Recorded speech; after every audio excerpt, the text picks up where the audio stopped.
এখন তো মাংস দিতে পারবো না নে, মাংস হবে না নে। কেন মাংস দিতে পারবে না কেন?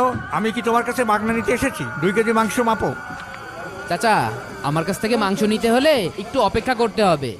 ও কি বলে, কাস্টমারের বলে অপেক্ষা করতে হবে? চাচা একটু অপেক্ষা করেন, এখন তো আজান দিচ্ছে, আমি নামাজটা পড়ে এসেই আপনাকে মাংসটা দিচ্ছি। আগে আমাকে 2 কেজি মাংস দিয়ে দাও। মাংস দিতে তোর সময় বেশি লাগবে না। না কাকা, এখন আমি আপনাকে মাংস দিতে পারবো না। মাংস দিতে গেলে ওইদিকে জামাত মিস হয়ে যাবে না। তুমি কেমন দোকানদার, আমাকে মাংস না দিয়ে নামাজ পড়তে যাচ্ছ? আমাকে 2 কেজি মাংস মেপে দাও।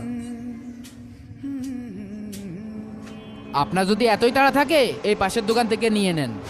ও কাকা, এদিকে আসেন, আমার কাছে ভালো মাংস আছে। কয় কেজি নেবেন? 2 কেজি। আপনার এই একটা বড় রানের থেকে 2 কেজি গোশ দিয়ে দিচ্ছি, আপনি নেন। এই বড় রানের থেকেই দিই আপনার, নেন। এ কেমন দোকানদার, আমাকে মাংস না দিয়ে নামাজ পড়তে যাচ্ছে? কাকা, ওর কাছে ভালো গোশ নেই বুঝেছেন, ওই জন্য গোশ দিয়ে ও নামাজে চলে গিয়েছে। আমি আপনার দিচ্ছি, যা লাগবে আমার কাছে আসবেন, আমি আপনার সব থেকে ভালো গোশ দেবো।